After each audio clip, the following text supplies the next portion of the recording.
E hoje, dando continuidade às mensagens que nós meditamos no domingo, na quarta, ontem, hoje nós iremos meditar um pouco mais sobre uma área bem importante, a questão da salvação, mas algo que nós jamais devemos fazer, que é condenado na palavra de Deus. Mas antes de entrarmos nesse tema, nós iremos assistir um videoclipe que o irmão Isaac vai colocar. Meditem na mensagem deste vídeo.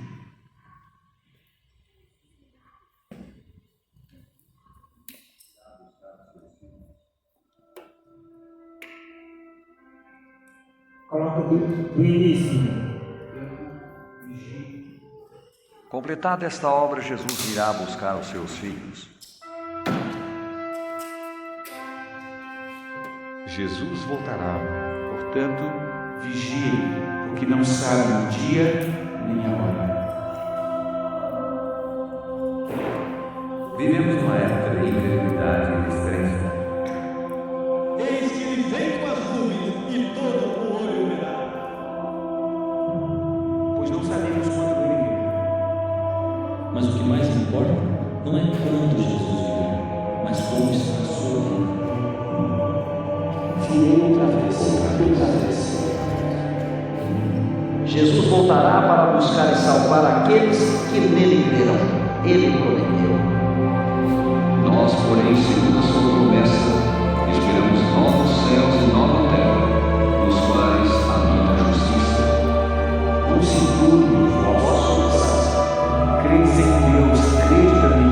A casa de meu pai há muitas moradas. Se assim não fora, eu teria dito: vou preparar para ele. Quando eu for, nos preparar lugar. Virei outra vez. Vos levarei para a beleza, para que onde eu estou, estejamos vós também.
Nossos lares, nossas casas. Aquele que prometeu há de cumprir. Breve Jesus voltará. Amém. Os anjos ainda estão segurando os ventos nos 4 pontos cardeais da terra. E antes que Deus dê a ordem que eles soltem os ventos da contenda, das guerras, dos desastres naturais, Ele nos convida a buscarmos refúgio em Cristo. Este é o convite de Jesus para cada um de nós. Mas hoje nós iremos meditar rapidamente, ontem e amanhã, na parte da manhã, nós finalizaremos aqui essas mensagens. À tarde, na Igreja Central, teremos alguns batismos. Vai ser uma linda festa ali, todos estão convidados a estarem presentes ali. Amém? Amém. Deus tem falado conosco.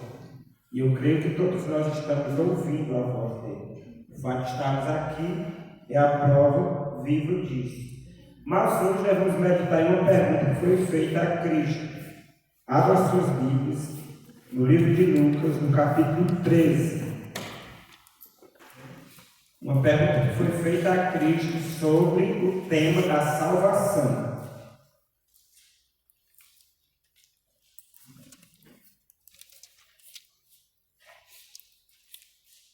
E qual é a frase que nós falamos, repetimos todas as noites? Volte, porque Cristo está voltando. Jesus está voltando. E, portanto, precisamos também nos voltar para Ele. Qual a palavra-chave? A palavra que nós focamos também muito nela aqui? Perseverança. Porque aquele que perseverar até o fim será salvo. Jesus nunca desistiu de nós.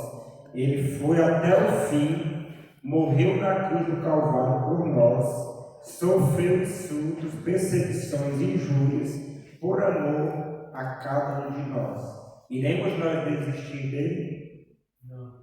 Por isso, jamais devemos desistir. Um terceiro motivo, nós sabemos que quando alguém desiste da fé, torna-se mais difícil dela retornar. Torna mais difícil, não impossível. Porque para Deus, tudo é possível. E temos uma promessa que muitas ovelhas que se retiraram do aprisco retornarão para seguir o único pastor. Amém? Amém. Uma promessa de Deus para nós. E aqui em Lucas 13, nos versículos 22 até o 30, nós vamos ler aqui uma história bem interessante, onde alguém pergunta para o próprio Senhor Jesus sobre o tema da salvação. Mas antes vamos fazer mais uma breve oração. Oremos. Querido Deus e amado Pai, nós te agradecemos, Senhor, por mais uma oportunidade que o Senhor nos concedeu de estarmos na Tua presença. Que o Senhor fale com cada um de nós neste momento.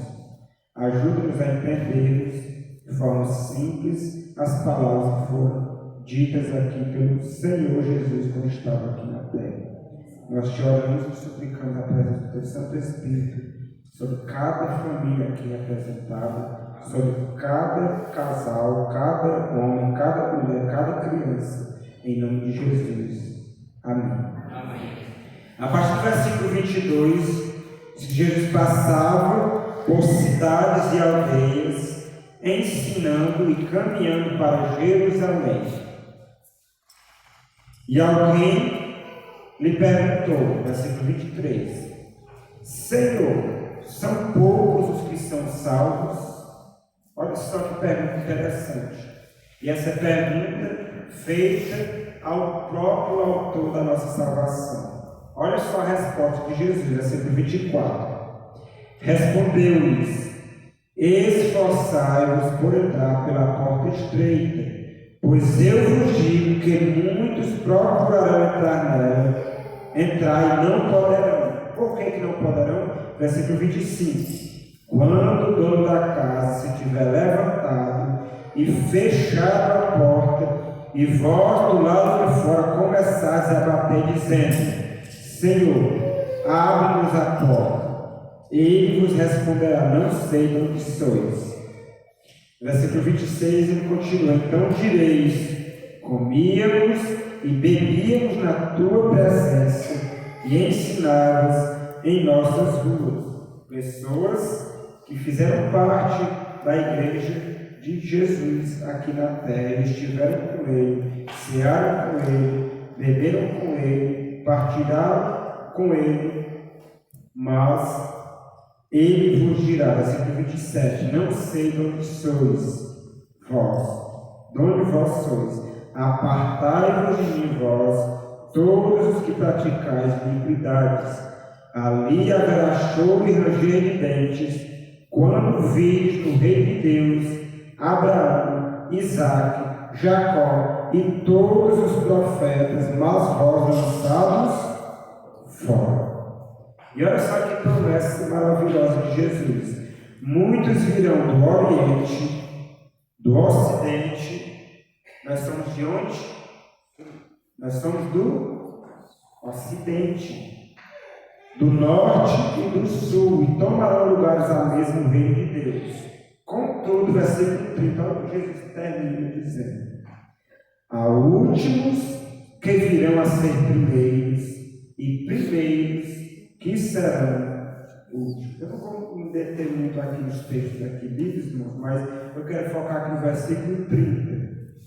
Há muitos últimos que virão a ser primeiros, e primeiros que serão últimos. O que Jesus quis dizer com isso? Trazendo aqui no contexto em que nós estamos aqui. Nós que estamos aqui presentes, nós fazemos parte dos primeiros ou dos últimos? Os irmãos entenderam a pergunta?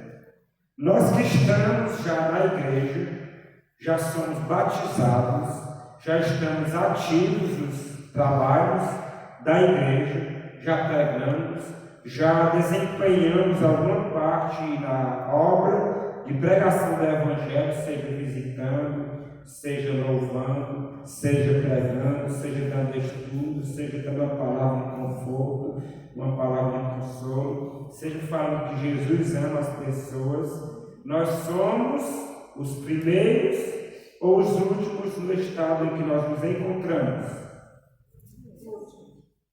Primeiros. Mas Jesus fala que há muitas pessoas que estão os últimos, que virão a ser primeiros. Quem são os últimos? As pessoas que estão afastadas. Os primeiros são as pessoas que estão aqui. E eu não estou tirando isso da minha própria mente, não. O contexto aqui diz claramente que Jesus, ele estava falando aqui daquele judeu do primeiro século, que comeram com ele, beberam com ele, estiveram na presença dele, ouviram ele pregando, ouviram ele expulsando demônios, ouviram e viram ele fazendo grandes sinais e prodígios. Contudo, eles não estarão no reino dos céus com Abraão, Isaque, Jacó e todos os profetas, porque serão lançados fora. Ao passo que muitas pessoas que não faziam parte do povo judeu, a igreja de Deus, naquele tempo, eles virão de todas as partes do Oriente, do Ocidente, do Norte e do Sul, e tomarão lugares. Tomarão lugares de quem? Apocalipse fala: conserva o que tens para que ninguém tome a tua. Eu não sei se os irmãos já ouviram aquela frase, e diz que no céu vai ter uma mesa muito grande. Se eu apostatar da fé, essa mesa lá que é o meu lugar vai ficar eternamente vazia. Quantos já ouviram isso? Isso não é verdade, a luz da Bíblia. Se nós retrocedermos, alguém vai tomar o nosso lugar, a mesa. Jesus falou que no céu há lugar para todas as pessoas. Ele foi preparar lugares para todas as pessoas. Mas nem todas estarão lá, porque não irão querer. E muitos que hoje estão e são primeiros na obra, virão a ser últimos. E muitos que estão lá no mundão do pecado virão a ser primeiros e estarão salvos. Por isso que eu quero entrar aqui na parte 2 dessa mensagem. Abra comigo em 1 Coríntios, capítulo 4, no versículo 5. 1 Coríntios 4, 5.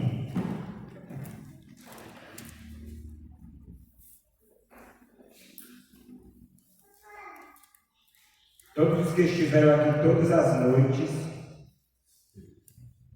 sabem que nós focamos muito na questão da perseverança, de muitas pessoas que já desistiram, mas também muitas que já estão retornando, outras que estão se desviando cada vez mais, muitos que já morreram desviados.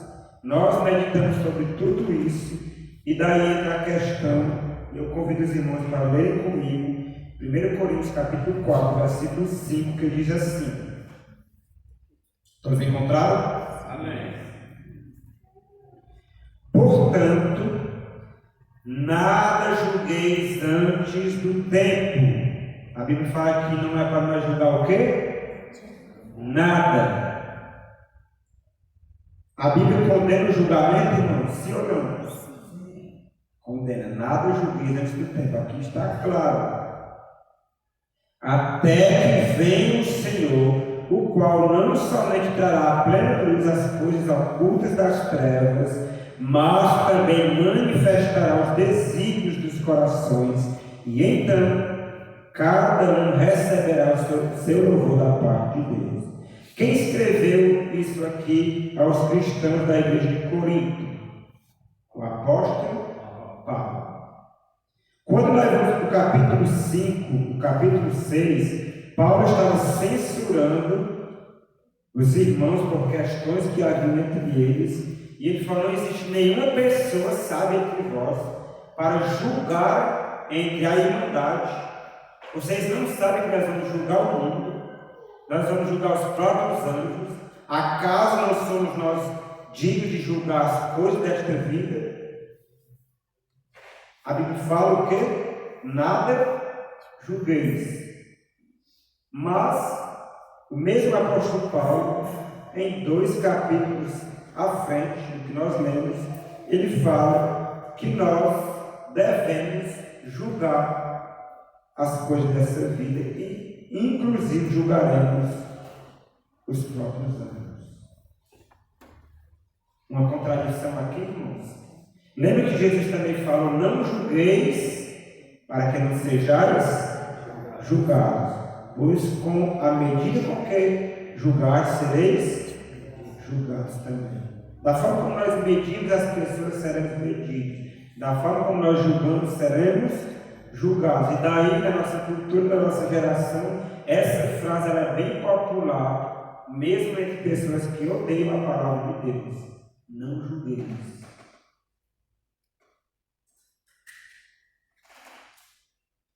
A Bíblia não condena o julgamento,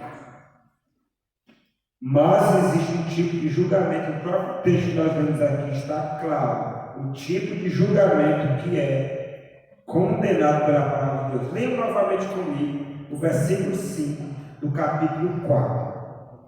Portanto, nada julgueis antes do tempo. Que tempo?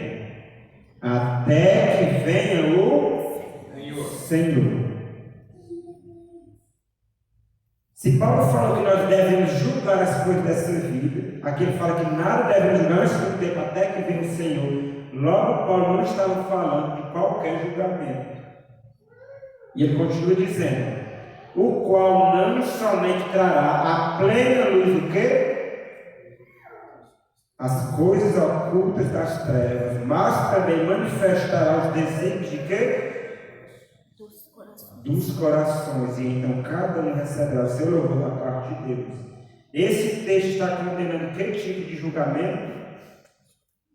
Intenções, os desígnios do coração e em caráter de salvação. Nada devemos julgar antes do tempo. No capítulo 6 ele vai falar: quando Jesus vier, os santos julgarão o mundo. E daí, nesse período de 1000 anos, nós entenderemos por quê. Lembra aquelas 3 surpresas? A primeira, quantos lembram? Nós mesmos estar salvos no reino dos céus. A segunda surpresa, pessoas que nós apostávamos. Sabe, irmãos, que tem pessoas que chegam a dizer: se esse daí não for para o céu, ninguém vai. Esse daí, se ele não for, meu amigo, pode esquecer, ninguém mais vai. Eu já ouvi muito isso. Então, essa surpresa, pessoas que nós apostávamos que estariam lá, não vão estar. E uma terceira surpresa, pessoas que nós tínhamos certeza, entre aspas, de que não estarão lá, mas que vão estar. É este o tipo de julgamento que é condenado, que nós não devemos jamais julgar em caráter de salvação ou perdição a absolutamente ninguém, porque nós não conhecemos o coração de nenhuma pessoa. Nós não conhecemos nem muito menos o nosso. Porque a Bíblia fala que enganoso é o coração mais do que todas as coisas e desesperadamente corrupto. Quem conhecerá? Somente Deus. E por que eu escolhi falar sobre isto esta noite, irmãos? Porque esses julgamentos, eles são feitos.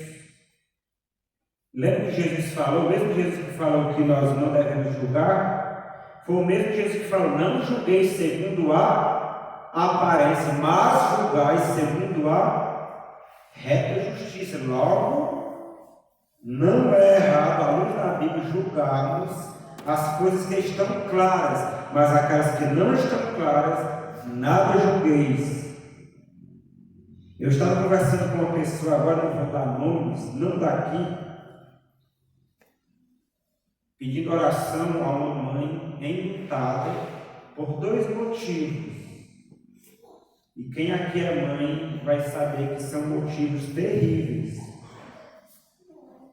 Primeiro, porque perdeu seu filho de um infarto fulminante. Então essa mãe está num período assim de luto terrível. É uma irmã da nossa igreja, uma mulher já até certa idade, e que nunca mais teve paz, não consegue dormir de noite, perdeu seu filho. E o primeiro motivo nós sabemos que já é mais do que suficiente para uma mãe, mesmo não tendo conhecimento da palavra de Deus, ficar de luto. E por isso que muitos caem até em depressão. E é compreensível esse período. Quem é mãe sabe muito mais do que eu estou aqui falando. Mas o segundo motivo do luto dessa mãe é que o seu filho estava desviado dos caminhos do Senhor. Estava bem afastado do Senhor, transgredindo os mandamentos do Senhor. E os irmãos sabem que um infarto fulminante, irmãos, a pessoa não tem tempo de dizer nem adeus. Sabe que tem muitas pessoas que esperam pela questão do arrependimento de muita hora, de última hora. Eu já conversei com muitas pessoas e elas falam, é interessante, né? Tu fica na igreja, a pessoa pode passar a vida inteira na igreja, mas no final se descuidar se perde. A pessoa passa a vida inteira no mundo, mas na última hora se arrepender se salva. Não é injusto isso? Eu já ouvi muito isso, muitas pessoas se apoiam e dizem, eu vou aproveitar a minha vida, quando eu ver que o negócio está pegando, eu me firmo nos caminhos do Senhor. Quantos aqui já ouviram isso? E por que essa mãe está de luto? Primeiro, repito, porque perdeu seu filho. E segundo, porque segundo o julgamento que ela fez, ele morreu, sabe como? Perdido. O que é que o texto está dizendo? Nada julgueis antes do tempo. Irmãos, nós não temos acesso aos livros do juízo. E existem 2 tipos de julgamentos que são muito comuns entre nós. E eu falo aqui mesmo de nós, Adventistas do sétimo dia. O primeiro é julgar, condenar pessoas à perdição pela vida totalmente errada que ela está vivendo. Ou seja, julgando segundo as aparências. Nós conhecemos a palavra de Deus e vemos pessoas muitas vezes desviadas no mundo da perdição, fazendo tudo que a Bíblia condena, e um pouco mais, e às vezes uma situação de fatalidade, aquela pessoa é dizimada e visitada pela morte, e na nossa mente, essa pessoa não pode ter morrido salvo. Quantos de nós já não pensamos assim? Quantos de nós já não falamos isso? É um julgamento que não cabe a nós, mesmo que todas as aparências testifiquem que essa pessoa, pela vida que está vivendo, morreu perdida. Deus não nos confiou este julgamento. E se nós estamos sentados nessa poltrona, irmãos, saiamos dela rapidamente, porque Deus não confiou esse julgamento a nenhum mortal. Somente quando Jesus vier, que nós tivermos acesso aos livros e teremos muitas surpresas, irmãos. Lembra que Jesus falou para os escribas e fariseus que muitos publicanos, pecadores e meretrizes perseguiam eles no reino dos céus? Sabe o ladrão da cruz, irmãos? O ladrão da direita? Nós sabemos que ele morreu salvo, sim ou não? Mas vocês acham que as pessoas que viveram naquele contexto, que presenciaram aquela cena, para aquelas pessoas, aquele ladrão morreu salvo? Por que nós sabemos? Que a Bíblia revelou. Mas para muitos naquele contexto, ali está 3 condenados, 3 pecadores, 3 perdidos, porque o próprio Cristo foi contado como transgressor. A própria profecia de Isaías assim nos dizia. Este é um julgamento que não nos cabe, irmãos. E por isso nós meditamos sobre o perigo de retrocedermos, de desistirmos. Não devemos jamais fazer isso, porque a Bíblia fala que os que retrocedem para a perdição. Mas nós não podemos dar o veredito sobre salvação e perdição de absolutamente ninguém. Porque muitas pessoas morrem, mas só Deus e ela sabem o que se passou entre eles ali, antes da fatalidade. E nós costumamos a julgar segundo as aparências.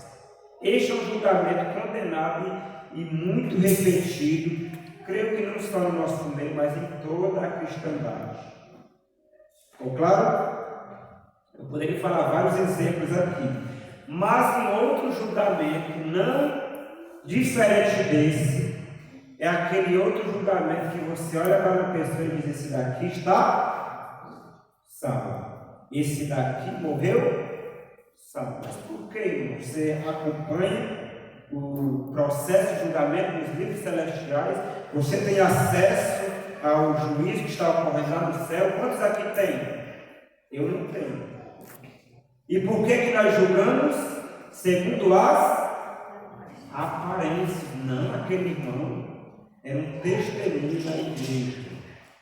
Nunca se envolveu em escândalo. Era um bom esposo, uma boa esposa, um bom filho, um bom líder, era um exemplo. Esse daí descansou no... E como eu já vi isso, irmãos,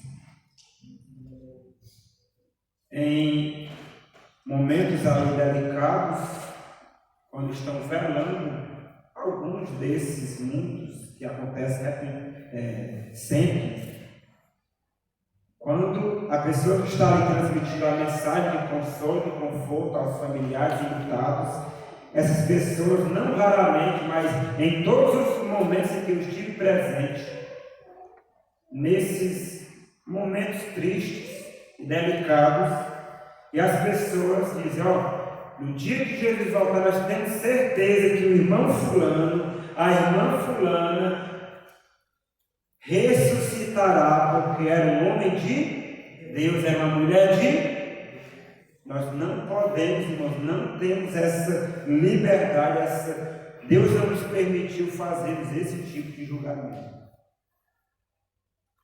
Deixa eu contar uma história aqui para vocês, que eu presenciei, e que muitas pessoas até perguntaram para mim no momento ali que aconteceu, e para mim isso, depois desse tempo, eu ainda não tinha lido textos de profecia falando sobre este assunto, mas que creio que o Espírito Santo me deu uma luz assim, eu consegui ter um discernimento e entender o assunto. Em uma igreja, em algum lugar do nosso país, tinha um jovem que ele, por não conhecer o Evangelho, ele se enveredou no mundo das drogas, no mundo da perdição. Não vou nem colocar entre aspas, o mundo da perdição de fato. Mas foi alcançado pelo Evangelho de Cristo Jesus, foi lavado dos seus pecados e se tornou um grande pregador do Evangelho. Alguns até o chamavam de o apóstolo Paulo, porque ele pregava em todas as igrejas da região. Era um jovem fervoroso e de muito entendimento das Escrituras Sagradas.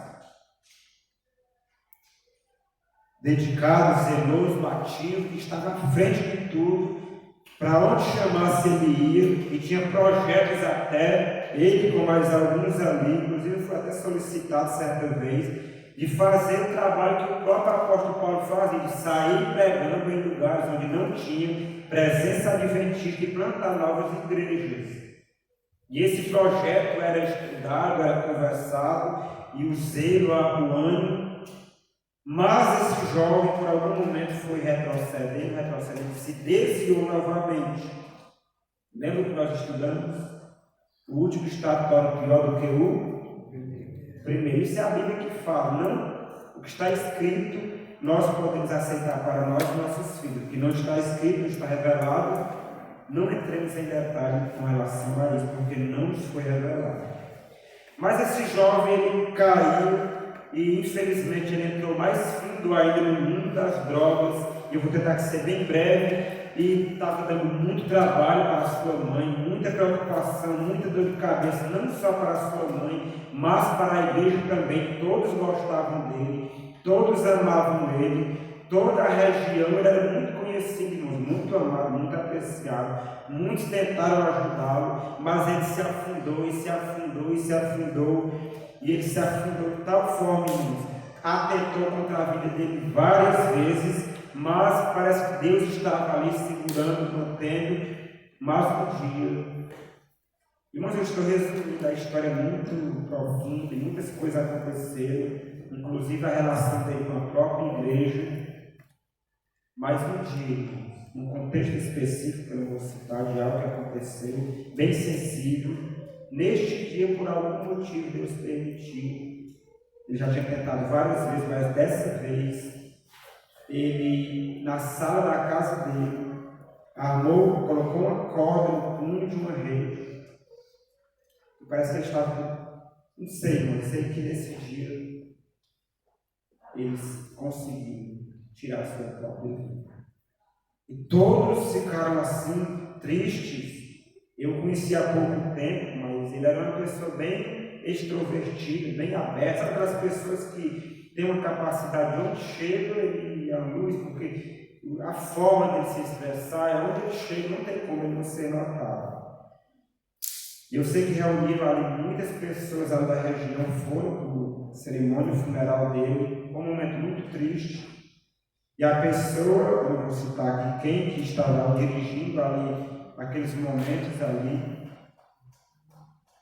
fez a pequena meditação, e ele falou: irmãos, no dia que Jesus voltar, o nosso irmão fulano de tal, ele vai ouvir a voz do arcanjo dizendo: fulano, levanta de entre os mortos, porque eu tenho certeza que ele morreu salvo. Sabe uma palavra que ela pega todo mundo de surpresa pelo contexto da situação que todos conheciam, que estavam vivendo, e muitos ficaram. Eu que estava também fiquei assim, bem também assustado. Eu não imaginava que ia sair aqui naquele momento. E depois alguns irmãos começaram a conversar e alguém perguntou: irmão, o que é que não acha daquela palavra assim, assim, assim? Eu falei: irmão, eu só tenho uma coisa a dizer. Eu nem posso dizer, mesmo conhecendo o contexto em que ele vivia, eu nem posso dizer que ele morreu perdido, não tenho essa coragem, não tenho essa autoridade. E olha só como eu concluí. E nem muito menos afirmar que ele morreu salvo. Eu acho que ainda é mais pesado para mim. Os irmãos entenderam a profundidade. E tem pessoas, irmãos, pecadores aí, tais como eu sou, que não conhecem nem o próprio coração, não tem nenhum acesso aos livros dos céus, dando salvação a pessoas pelas aparências.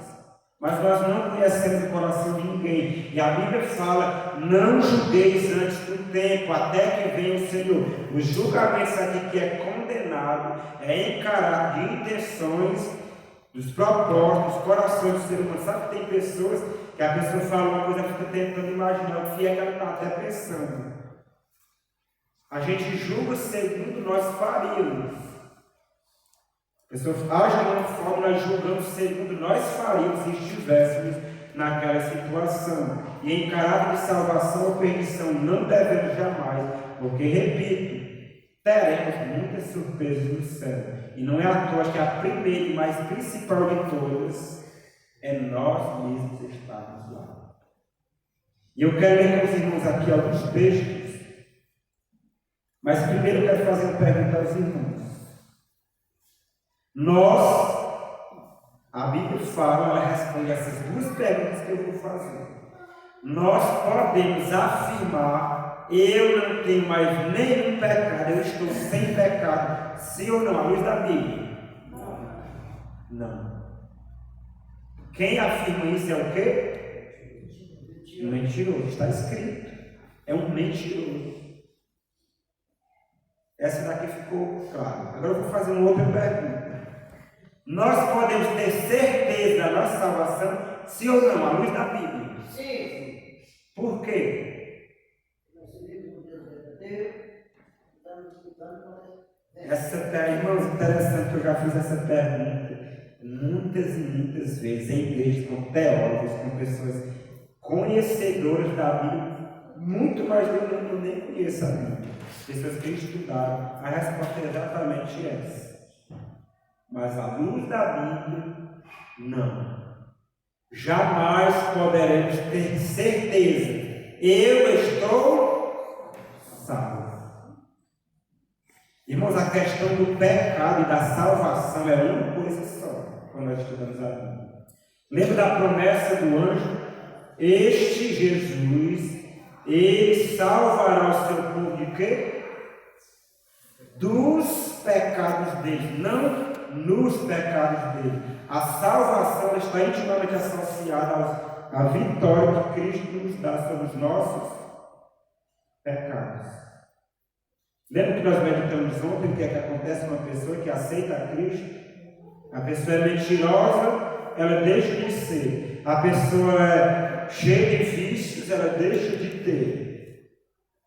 A pessoa é caloteira, ela deixa de ser. Por quê? A salvação, ela está intimamente associada à nossa vitória sobre o pecado. E eu quero ler alguns textos aqui só para confirmar o que eu falei para os irmãos. Atentem nesses textos. Olha só. Os que aceitam a Cristo, não os que rejeitam a Cristo, os que aceitam a Cristo em harmonia com a Bíblia, irmãos. Eu poderia ler muitos textos falando dessa questão e ter certeza na salvação, mas eu não vou me deter muito aqui para não nos alongarmos muito. Mas atentem nesse texto. Os que aceitam a Cristo e dizem em sua primeira confiança: estou salvo. Estão em perigo de depositar confiança em si mesmos. Perdem de vista a sua fraqueza e necessidade constante do poder divino. Estão desapercebidos para a cilada de Satanás. E quando tentados, muitos como Pedro caem nas profundezas de quê? Do pecado. Somos advertidos: aquele que cuida está em pé, olha que não caia. Nunca se deve ensinar aos que aceitam o Salvador, nunca se deve ensinar, irmãos, mas isso não é obedecido. É ensinado exatamente o contrário. Nunca se deve ensinar os que aceitam o Salvador, conquanto sincera a sua conversão, que digam ou sintam que estão salvos. Isto é enganoso. Deve-se ensinar cada pessoa a acariciar esperança e fé. É totalmente diferente, irmãos. Esperança e fé de ter certeza. Mas mesmo quando nos entregamos a Cristo e sabemos que Ele nos aceita, não estamos fora do alcance da tentação. Somente aqueles que forem tentados, provados, estes é que serão salvos. Os irmãos entenderam esse texto? Se está em palavras de Jesus, Pai, 155, ela está comentando exatamente sobre o que nós estamos tratando. Mas um outro texto, mais claro ainda, assim nos diz. Atentem para esse texto. Quando somente nós poderemos afirmar que estamos salvos e sem pecado? Quando terminar o conflito da vida, quando a armadura de Deus, a armadura for deposta aos pés de Jesus, quando forem glorificados os santos de Deus, então, e só então, será seguro afirmar que estamos salvos sem pecado. Nós podemos afirmar que estamos sem pecado? Nós podemos afirmar que estamos salvos? Nada julgueis antes do tempo. Nós precisamos acariciar esperança e fé. Mas jamais, irmãos, ensinamos as pessoas a terem certeza na salvação, porque isto é exatamente justiça própria na qual a Bíblia fala. Vamos ler esse último texto, mas aqui em Isaías. Justiça própria. Muitas pessoas ensinam que justiça própria é guardar a lei, mas que mentira terrível. Isaías capítulo 64. Olha só o que é justiça própria.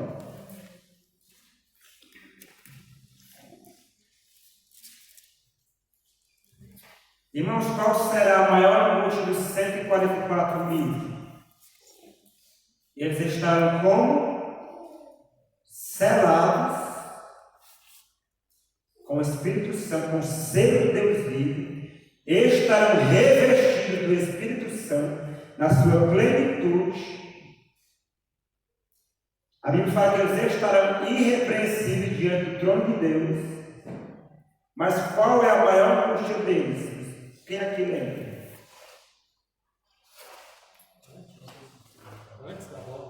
Antes da volta de Jesus. Não tem certeza na salvação. Será que não tem algum pecado que eu não confessei? Vamos olhar o contexto: 144 mil. Selados, revestidos de poder do Espírito Santo, imaculados diante do trono de Deus, diz Apocalipse 14:5. Puros diante de Deus, caráter purificado, estarão com angústia terrível, não com medo da perseguição, mas com medo de não terem se arrependido de todo pecado, não se cumprir a promessa, e eu os guardarei da tentação que há de sobrevir sobre o mundo inteiro. E por que hoje nós, cheios de pecados, muitas vezes somos ensinados a ter certeza da salvação? Olha só o que a Bíblia fala aqui em Isaías 64, versículos 5 e 6. Aqui fala que Deus está ao encontro daquele que com alegria pratica a justiça. Existem 3 tipos de justiça da Bíblia: a justiça da fé, a justiça da lei e a justiça própria. Aqui fala que Deus sai com alegria daquele que pratica a justiça, daqueles que se lembram de ti nos teus caminhos. Mas Ele está irado porque pecamos. Por muito tempo temos pecado e havemos de ser salvos. E ele continua: mas todos nós somos como imundo, e todas as nossas justiças como trapo de imundícia. Todos nós murchamos como a folha, e as nossas iniquidades como o vento nos arrebata. E continua dizendo aqui o que é justiça própria à luz da Bíblia, irmãos. Isaías também repete no capítulo 7, que as pessoas repetem: templo do Senhor, templo do Senhor, templo do Senhor é este. Nós estamos aqui no templo do Senhor, a igreja do Senhor, o povo do Senhor, o povo da lei. Cometem adultérios, prostituição, mentira, falso testemunho. Depois vem para ele e diz: estamos salvos. Isto é, a luz da Bíblia, justiça própria. Porque a salvação ela está intimamente ligada à vitória sobre os nossos pecados. E portanto, irmãos, nada julguemos antes do tempo, porque nós não sabemos. De repente, aquelas pessoas, lembra de Saul? Por acaso não estou diante do rei de Israel, mas Deus falou: Samuel, não Saul, Samuel, o Senhor não vê como o homem vê. O homem vê a aparência, o Senhor, porém, vê o coração. Muitas pessoas que estão aí, que nós julgamos estarem perdidas, só Deus sabe a luta delas, no íntimo delas com Deus. E muitas vezes nós estamos aqui, num ar de piedade, num ar de santidade, num ar de fidelidade, num ar de homens de Deus. Mas será se realmente nós somos tudo isto? Essa é a mensagem dessa noite. Nada julguemos antes do tempo, irmãos. Não coloquemos pessoas no céu e nem também tiremos pessoas do céu com os nossos julgamentos, que é condenado na palavra de Deus. Porque a Bíblia fala que quando Jesus vier, que nós os salvos, tivermos acesso aos livros do juízo, que surpresas teremos naqueles 1000 anos. Que surpresa, irmãos. Eu não acredito que esse homem não veio. Por que, Senhor, foi justo isso? Eu não acredito. Vem aqui, meu filho. Vamos ver aqui a biografia da vida do irmão que você julgava, porque ele não veio aqui. Olha aqui. Aqui está a biografia dele. Olha só o tanto que eu lutei com ele. Olha só tudo que eu fiz para trazê-lo a mim. Olha só. Mas ele não quis. Mas, Senhor, essa pessoa veio para cá, está aqui. Vem aqui, deixa eu mostrar a biografia da vida dela. Você conhecia essa pessoa aqui? Corrupta, impura, pecadora, degradada. Mas olha só, ela aceitou o meu convite de graça. Olha só a pessoa que ela se tornou. Estevão não viu a conversão de Paulo. Imagine, irmão, quando Estevão estiver lá na glória e vem aquele camarada abraçá-lo, o espanto que vai ser para Estevão. Você, com muita alegria, obviamente, coração purificado de toda maldade, mas ele vai ficar surpreso, irmão. E Deus vai dizer: nós conhecemos a história, mas Estevão não conheceu. Vem aqui, meu filho. Sente aqui comigo. Olha só, o apóstolo Paulo estava lá dando apoio quando te apedrejaram, porque tu professava o meu nome. Olha só o apóstolo Paulo que ele se tornou por ter aceitado a minha graça. Amém. Eu faço a pergunta aos irmãos: ficou claro essa mensagem? A Bíblia, irmãos, ela fala claramente para nós não desistirmos. Nós estudamos aqui 3 motivos. Mas mesmo a vida das pessoas que desistiram e que estão no mundo da perdição, que a Bíblia fala que é o mundo da perdição, não demos o nosso aval condenando essas pessoas à perdição, porque nós não temos essa autoridade. Muitas pessoas não irão retornar para o nosso meio. Muitas pessoas morrerão lá, como Jesus falou, como meretrizes, como pecadores, como degradados.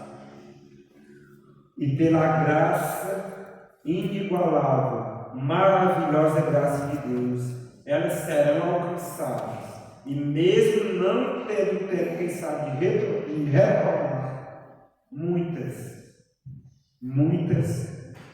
terão retornado a Cristo. Nos seus últimos momentos estarão entre os salvos. E a promessa continua valendo. Muitas ovelhas que se afastaram da Cristo retornarão para seguir o único pastor. Amém? Vamos ouvir a mensagem dessa noite e que nós venhamos refletir o convite de Cristo para cada um de nós, lembrando que o dia é hoje e agora. Não descansemos nessas possibilidades que existem. Nós não sabemos se teremos essa oportunidade. A oportunidade que nós temos é hoje e agora. Amém? Por isso Jesus nos convida a voltarmos para Ele.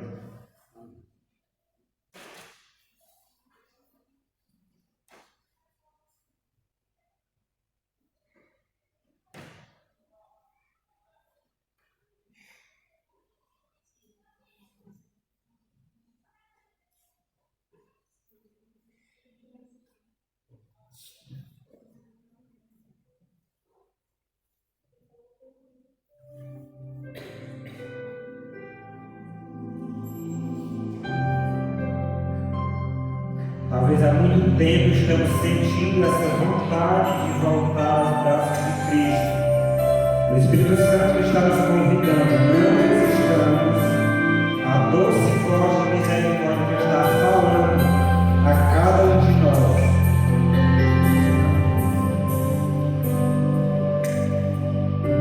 Faz muito tempo que eu senti essa vontade de contigo me encontrar e te dizer como sofri e admitir quando errei todo esse tempo que eu passei tão longe aqui a perecer. Não poderia imaginar que o meu passado tu pudesses esquecer.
vão para as suas casas com essas palavras de Jesus. Eu não sei como você veio aqui nesta noite, mas Deus conhece o seu coração.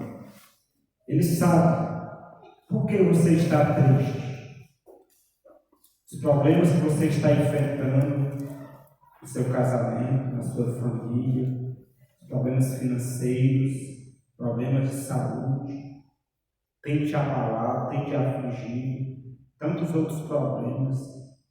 E existe, irmãos, um outro julgamento não menos perigoso do que estes dois que eu citei. É o julgamento próprio. Quando Satanás consegue colocar na cabeça de uma pessoa que não tem mais jeito para mim. Eu já fui longe demais. E Jesus envia convites constantemente, mas aquela pessoa não aceita, não tem mais jeito para mim. Mas existe solução para todo problema. Deus pode refazer a tua vida, construir a tua história, te dar um novo recomeço. Deus pode mudar o teu casamento, Deus pode transformar a tua vida, Deus pode devolver a tua saúde. Todos nós passamos por momentos difíceis e talvez Deus esteja usando essa situação difícil para mudar você. Mas no momento certo Ele vai acalmar essa tempestade e vai te usar como um vaso de ouro nas suas mãos, para que você possa ir às pessoas que também estarão vivendo e passando pela mesma situação que você passou, e você tem a palavra de conforto para elas. Jesus te convida a estar aqui amanhã novamente. Amanhã teremos mais uma mensagem. Finalizaremos aqui a semana mais à tarde. Teremos um momento, uma linda festa batismal. E você é convidado por Cristo a tomar posição neste grande conflito. Amém? Eu quero convidar novamente os irmãos que irão se batizar, se rebatizar, os que estão renovando os seus votos, mesmo estando aqui, a vir novamente aqui à frente, e nós iremos fazer uma oração novamente de joelhos e clamar a Deus por misericórdia, para que em nós não se cumpra nenhuma das petições que nós estudamos aqui na palavra de Deus. Que petição, mas que todos nós venhamos estar naquele grupo que ouvirão dos lábios de Jesus: vinde bendito de meu Pai, entrai na posse do reino que vos está preparado desde a fundação do mundo. Amém? Este é o nosso desejo. Vamos ficar de joelhos.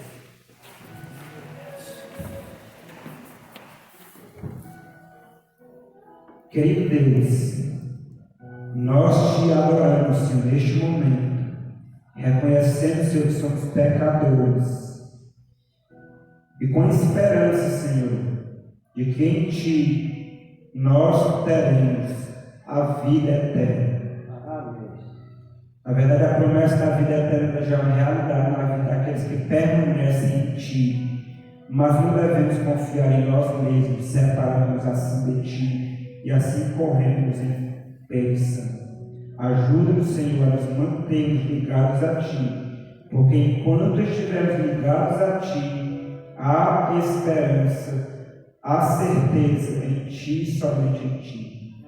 Mas em nós, Senhor, não há certeza em nada. Não devemos depositar nossa confiança em nós mesmos. Senhor Deus, abençoa cada pessoa que está aqui à frente e que está com o coração quebrantado neste momento, reconhecendo os dilemas da vida dela. Nós sabemos, Senhor, onde nós estamos em falta com o Senhor, mas estamos entendendo, estamos ouvindo a Tua voz, nos convidando a retornar para Ti. Abençoe, Senhor, as pessoas que irão se rebatizar, que o Senhor as ajude elas a jamais retrocederem, mas seguirem firmes avante até que o Senhor venha este mundo e ponha um fim a este sofrimento no qual nós estamos imersos. Abençoe aqueles que ainda não tomaram a decisão, mas que estão no vale da decisão. Que o Teu Santo Espírito trabalhe na vida de cada um, Senhor, para que nós venhamos tomar nossa decisão. do lado correto do grande conflito. Cada um de nós também estamos aqui renovando os nossos votos, os nossos compromissos e nos dedicarmos mais ao Senhor. Nos abençoe, Senhor, nos use como vasos escolhidos nas tuas mãos. Abençoa cada família aqui representada. Nós suplicamos, Senhor, que o teu Santo Espírito nos traga de volta amanhã, pela manhã, para que juntos possamos ouvir mais de ti. É o que te pedimos e já te agradecemos. Em nome de Jesus. Amém. E que Deus continue abençoando a todos nós. E repetindo, amanhã estaremos aqui novamente para a conclusão dessa semana de colheita, de reencontros com Deus. Amém? Amém. Amém.